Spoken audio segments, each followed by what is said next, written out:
Arunda yuktuda koilang hek langi. Arunna Shija nang bukai de legin he. Thoinu sutarduna chakhumdagi thorai. Kai hege ayuksida atukana kana kawbiri dubo. Oi cholo losiluro nachanu pasu ayu khara chatnaba. Kaidino chatpa haisibo. Nang bungasi ayuki pauchega amata padriba hewani. Imungi makuk mata singsing slingeda madu yengbaga sangde ai. Ihe itaw sandagi machanupi naitum lawbido ngarang makhoi mamanabi aniga accident na leitre haine. Kaino ne haisibo onthongna nungai khidreda. Chanu tawsi chalo chalo ibungodo praprak losilo hayo masu chapasde honsi. Thoinusu oi haramduna machanupagi kada changlai. Bungo Roskar masada fresh oithukluba loiraga thoklaami makok achotpadu tawelna taitukna mamadadi yengda hanglai. Roskarna Kegima Nang pabunggi maru pabung santagi machanupi naitung pokchabido ngarang accident leitre hai aduna asi pampauda ngyak yurusi nangsu. Adu siraga dorge aidi ma siraga khidok chatiba thabak leitre sadana. Amuksu machende soli Foribane maram chaduga sirido accident siramdrasu madagi kuta sido leirabane. Karino ne maram soli tubo ngauruba nangbo loisilaga tholoko. Ai thabak lei masi pabungda phone ba cry view. Thoinusu machagi magun khangi magi machanupa asi jinabu hainade haibasi mahaknasu ahanba jinabu ubada khangkhrabani. Aduna wadu makataramdre Thoinusu thokre. Arunga Thoinugasu sandoida lai mombidi angaubigumle mi khudingda machabu hangli nakanda piyainusu kaptuna famli. Asumasum haukibana haujikti jinagi mathau mangamsu pangthokpa lore. Machana haiba yarubagi mahai mombi ngasidi mitki pikangdre.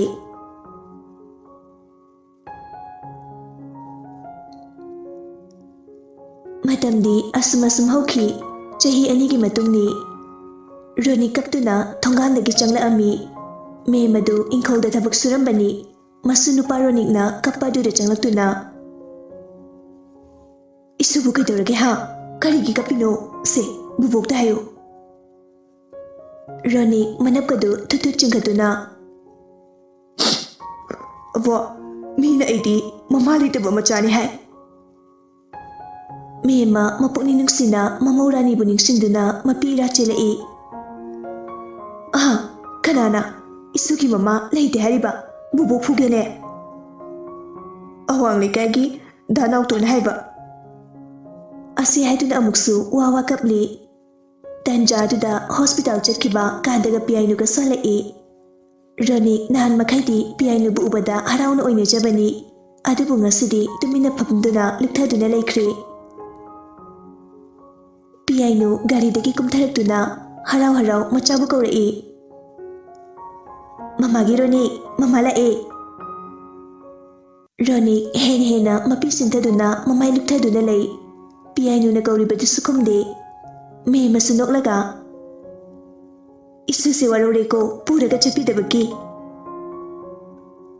Piyainu na pamliba chahi ani tangariba machanupadu kandada piduna. Senupa angangse pamungda pajana tumhalamu mikap thokani phajana pamuse. Kandana nachanupa hanse warorise amda thilamu ay angangse thanamaga tholake. Asi haramduna kandasu machanupa adubu pamduna imungda pusinkre. Piyainu Ronik nakanda phamtaduna Ronik ta pairui. Ronik piyainu gi makhutu kanthorei. Mamagi Ronik nang mamada sauriro nanaudu masangamdabaki hidaka pachalubani se mama lanjari lau pambiraki. Ronik warauna nangdi aigi mama nate hai mina. Angang oiriba chahi manga tangairiba Ronikki chimbaldagi thajadana thoklakliba wahe aduda piyainu mama dinglai.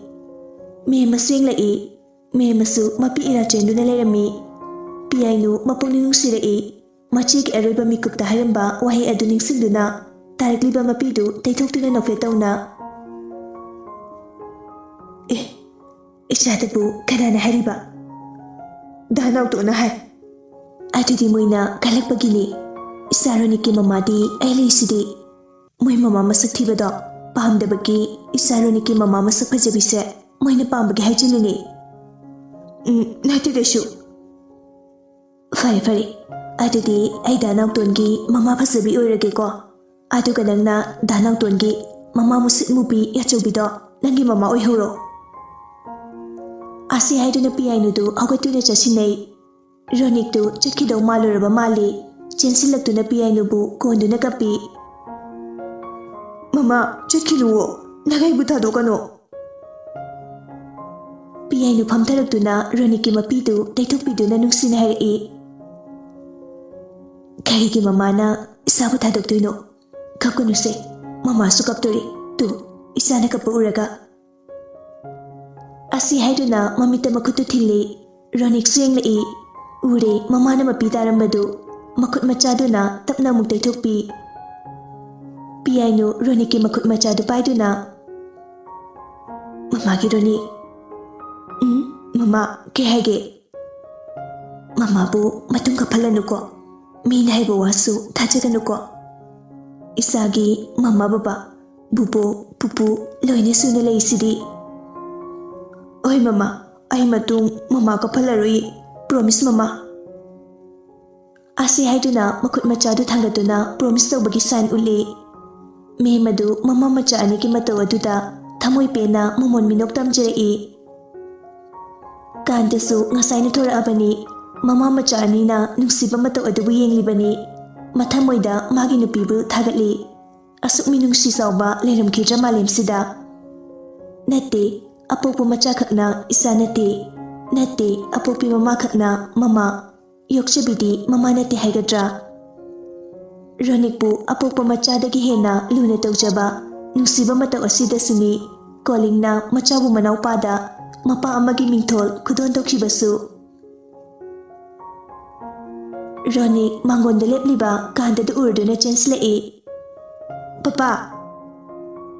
ꯀꯥꯟꯇ ꯔꯣꯅꯤꯛꯄꯨ ꯄꯝꯈꯠꯇꯨꯅ ꯑꯍꯧꯅꯦ papa ꯅꯨꯡꯁꯤꯗꯦ꯫ ꯑꯁꯤ ꯍꯥꯏꯗꯨꯅ ꯃꯆꯤꯟ ꯃꯆꯥꯗꯨ ꯄꯩꯊꯣꯛꯇꯨꯅ ꯂꯩꯈ꯭ꯔꯦ꯫ ꯀꯥꯟꯇꯁꯨ ꯅꯣꯛꯂꯒ ꯀꯩꯒꯤꯅꯣ? ꯄꯄꯥꯗꯤ ꯑꯩꯒꯤ ꯑꯆꯥꯄꯣꯠ ꯂꯩꯕꯤꯔꯛꯇꯦ꯫ ꯑꯩꯃ ꯄꯄꯥꯗꯤ ꯀꯥꯎꯏꯅꯦ꯫ ꯑꯃꯨꯛꯁꯨ ꯍꯦꯟꯅ ꯄꯩꯈ꯭ꯔꯦ ꯔꯣꯅꯤꯛꯇꯨ꯫ ꯑꯁꯨꯛ ꯅꯨꯡꯁꯤꯕ ꯃꯆꯥꯒꯤ ꯃꯇꯧꯗꯨ ꯌꯦꯡꯂꯒ ꯀꯥꯟꯇ ꯅꯣꯛꯂꯒ ꯃꯆꯥꯕꯨ ꯃꯈꯣꯏꯒꯤ ꯀꯥꯗ ꯄꯨꯁꯤꯜꯂꯛꯏ꯫ ꯑꯗꯨꯒ ꯉꯁꯥꯏ ꯔꯣꯅꯤꯛꯀꯤꯗꯃꯛ ꯂꯩꯔꯛꯈꯤꯕ ꯑꯆꯥꯄꯣꯠꯁꯤꯡꯗꯨ ꯄꯨꯊꯣꯛꯇꯨꯅ ꯃꯃꯥꯡꯗ ꯊꯝꯃꯤ꯫ ꯔꯣꯅꯤꯛ ꯍꯔꯥꯎꯅ ꯑꯌꯥ ꯊꯦꯡꯛ ꯌꯨ ꯄꯄꯥ꯫ ꯀꯣꯂꯤꯡꯁꯨ ꯊꯕꯛ ꯍꯜꯂꯛꯑꯝꯃꯤ꯫ ꯏꯃꯥ ꯑꯉꯥꯡꯁꯤꯡꯗꯤ? ꯃꯦꯝꯅ ꯂꯩꯈꯤꯕꯅꯤ ꯍꯧꯖꯤꯛꯇ꯫ ꯃꯄꯥꯟꯗ ꯀꯣꯂꯤꯡ ꯂꯥꯛꯄꯒꯤ ꯃꯈꯣꯜ ꯇꯥꯕꯗ ꯔꯣꯅꯤꯛ ꯑꯆꯥꯄꯣꯠ ꯁꯥꯟꯅꯄꯣꯠ ꯄꯥꯏꯗꯨꯅ ꯆꯦꯟꯊꯣꯔꯛꯏ꯫ ꯚꯥꯏꯌꯥꯏ! ꯀꯣꯂꯤꯡ ꯔꯣꯅꯤꯛꯄꯨ ꯄꯝꯗꯨꯅ ꯑꯆꯥꯄꯣꯠꯇꯩ ꯁꯥꯟꯅꯄꯣꯠꯇꯒꯤ ꯌꯥꯝ ꯂꯩꯔꯦꯗ ꯏꯆꯥꯗꯤ꯫ ꯇꯨ ꯁꯤꯁꯨ ꯄꯄꯥꯅ ꯂꯩꯕꯤꯕ ꯑꯆꯥꯄꯣꯠꯁꯨ ꯃꯃꯥꯒꯅ꯫ ꯑꯗꯨꯗꯤ ꯉꯁꯤ ꯚꯥꯏꯌꯥꯏꯅ ꯏꯆꯥꯒꯤ ꯂꯩꯔꯛꯄ ꯑꯆꯥꯄꯣꯠꯁꯤꯗꯤ ꯆꯥꯔꯣꯏꯅꯦ꯫ ꯅꯣ ꯅꯣ ꯅꯣ ꯅꯣ ꯗꯣꯟ ꯊꯤꯡꯛ ꯂꯥꯏꯛ ꯗꯦꯠ꯫ ꯃꯈꯨꯠ ꯈꯨꯗꯣꯝꯕꯤꯗꯨ ꯊꯥꯡꯒꯠꯇꯨꯅ ꯃꯀꯣꯛꯇꯨ ꯐꯦꯠ ꯐꯦꯠ ꯍꯥꯏ꯫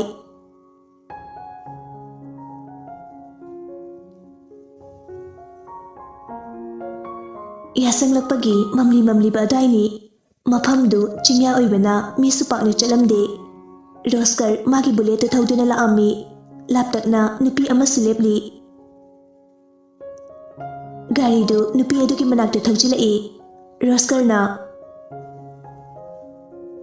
ꯃꯝꯂꯤ ꯃꯝꯂꯤꯕꯁꯤꯗ ꯊꯥ ꯑꯣꯏꯅ ꯉꯥꯜꯂꯒ ꯊꯧꯕꯤꯔꯤ꯫ ꯅꯨꯄꯤ ꯑꯗꯨ ꯁꯥꯎꯅ ꯑꯍꯣꯏ ꯊꯧꯕꯤꯔꯤ ꯑꯩ꯫ ꯑꯗꯣ ꯀꯩ ꯂꯩꯔꯒꯦ ꯑꯩ ꯀꯧꯏꯁꯤꯕꯣ? ꯆꯍꯤ ꯃꯇꯥꯡꯗꯨꯒ ꯂꯦꯝꯕ ꯁꯥꯅꯨ ꯅꯇꯨ ꯊꯤꯕ ꯈꯪꯖꯔꯣꯏ꯫ ꯑꯗꯨꯅ ꯉꯁꯤ ꯆꯦꯜꯂꯗꯣꯏꯅꯤ꯫ ꯏꯁ ꯈꯤꯔꯦꯗ ꯉꯝꯃꯔꯣꯏ ꯉꯝꯃꯔꯣꯏ ꯅꯌꯨꯝ ꯊꯤꯟꯕꯤꯒꯦ ꯂꯥꯛꯑꯣ ꯑꯩ ꯅꯪ ꯂꯧꯕꯒ ꯉꯝꯃꯣꯏꯀꯣ꯫ ꯁꯦꯡꯉꯕꯣ? ꯁꯦꯡꯉꯦ꯫ ꯀꯣꯂꯤꯡ ꯔꯣꯅꯤꯛꯄꯨ ꯄꯝꯗꯨꯅ ꯏꯆꯥ ꯅꯪ ꯂꯧꯕ ꯉꯝꯃꯣꯏ ꯍꯥꯏꯕ ꯅꯠꯇ꯭ꯔꯣ? ꯏꯆꯥ ꯂꯧꯕ ꯉꯝꯃꯣꯏ ꯍꯥꯏꯕ ꯅꯠꯇ꯭ꯔꯣ? Nupi adu warona gam gam chakhi. Roskar tingak yenghawi. Aduga magi bullet tu tapna thauduna tapna inni. Nupi adu sauna. Chalo adro, kaigi tu ina reino. Nuksibagi. Lao, kakalo. Nupi adu khumdabida prap chakhi.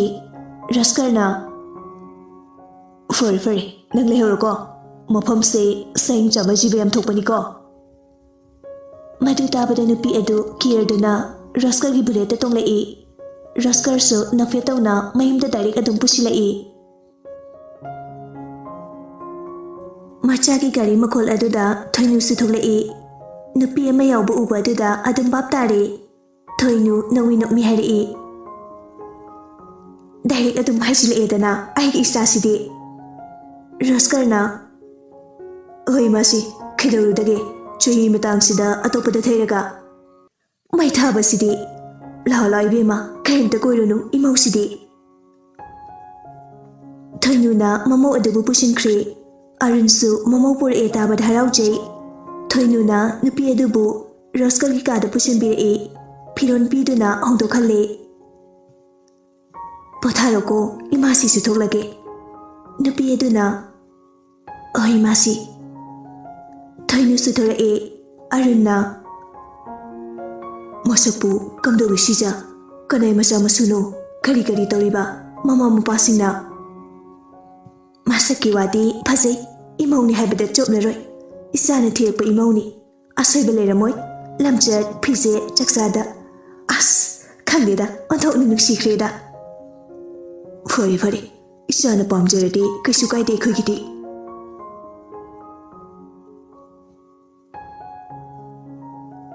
Somda Roskar su changlai. Roskar na Amambi. Roskar phone da lokthokduna misak amada video call tawi. Nupi aduna natudaro. Roskar da khumde tumina call tawi. Somda kanta tumge haiduna pham tharambani. Adubu Roskar gi call lakpadu da paikhatli. Kantana Ariba Kelere Roskar ne noklaga Aingonda transfer tawrainine nangi mana thonbiba mingdo aingonda mo adumaina harisu yabujani adu kai lerege natu leitro oi kuinu ne sibo pahelo hoi nakanda piainu sulairi bani phone du pi video call oibana Roskar wadi ngang bangamda magi nupi de utli Piainu ngakna nupi edusu piainu ubada ngakna piainu sunok laga ma yam thazadi kinu thaza ikaina as adu nangdi kamaina tinaramiba ai nupagi chanaba marupne thaza mamito laktoktuna Sarkantagi maru Oima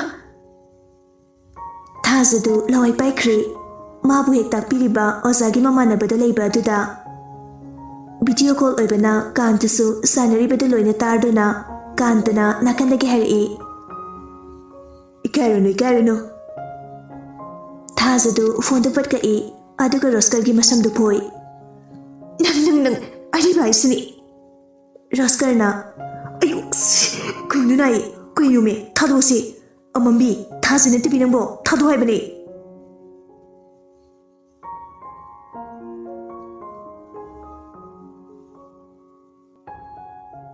Matam khra hokre Aujikti Roskar ga thajagasu Thazada luhongkre Calling na yen koilan macha khara yokane haiduna kunmukpur ami Kumarna Yaima Seba ningthina tawko natradi amu loina sini Oi baba Ode baba wari amta sana ningbane Hayo kari wari no Tachawgai taimagado amuktangdi gyan tanaba wari saruse Ipagi aima Isana haribadu ipasu pami Adubu nungda ising haibu oina thokanine Toklasi makoygi warise Chumi mapai bungona haribadu Calling su wa makatarudre Numidangi matamni piyainu du yen chaning haiduna kantana yen keji ahum taba ama leiraga porai. Calling na semdribo kantana oi tamuye semba ngai badu kuirane na semdubo ine lere. Fari ising salamo isinaw hekta semtherasi. Calling na noklaga harakpani kantasu noklaga oi tamuye. Mapanda kantaga calling na yen semli nakanda machanupa ani dusu phamduni yengli.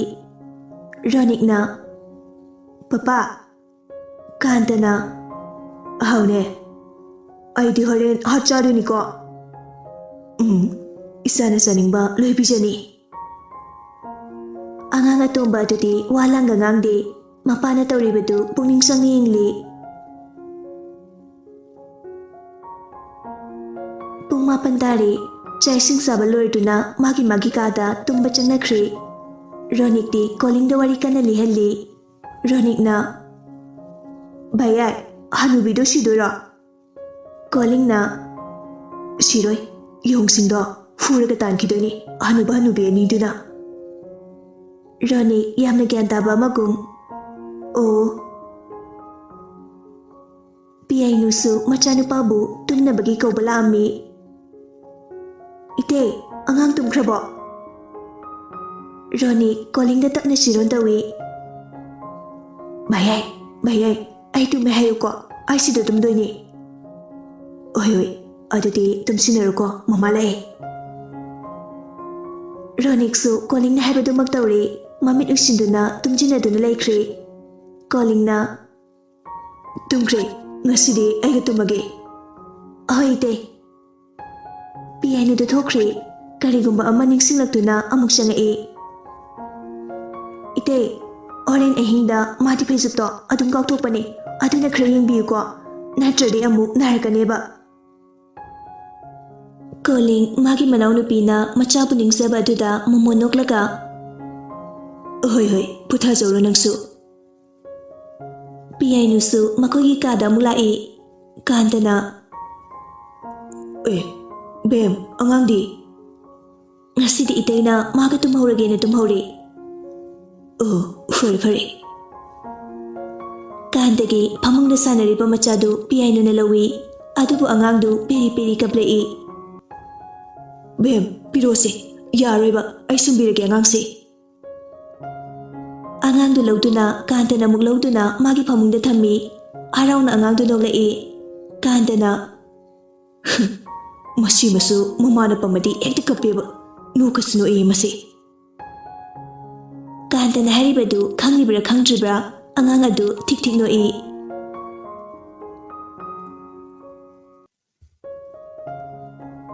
Mathangi numitni angan bayik aduda Ronik mikap tholai. Ronik to hagatuna makhoigi kada lai. Changlakpaga kantagi phamungda kakhatuna kantada tongduna phammi. Ronik na Papa Kantana Ronik mapabu nomduna Papa se hawgaloba Papa gi Ronik Yes Papa Tumsilo Papa gi naktusu tumde nangdi Kantana Ronik pu manakta tumhalli aduga konbiduna Ronik khongsam ingi se Papa ombigi Aniduna ngarang na baduda piyay sumikap thorai. Piyay na Nupa, natuga wari sanay rotoy diba? Taning di salo, away de sauso. Ronik tu tik noglai. Piyay di kanta oribay kanduna. O si Tria, nupa nangise. Kanta machano pada onjinduna. Papa gi Ronik, mama se ngawre ko. Papa. Apikpa angang dusu mikap thorai. Mamito panglagpaga piyay ubada wawa kapi. Piyay na Ay, kaya ngang ne. Ay, nupa, nasasi kapi. Temu, mama na tro. Is, kaya tatot. Ay ubada adum kapi heba. Se, amdalaw lao ba? Asi haiduna angang adu kanta da pishili. Aduga hugatu na Thokri. Kanta supay laiti lau batabani. Masadusu mamana lobada kapana namduna pisilubasi yadre. Ronikna, Papa, aikoina nause kay minggaw doino. Kanta Ronikte ingduna nungsin hari. Isanabu kay ming thoningene. Ronik ngihakali makutuna kadangda thamduna wakal khanbagi mawungni mana tawribadu. Lere papa. Adubura nanaw macha kause ko papa nanaw macha kause ba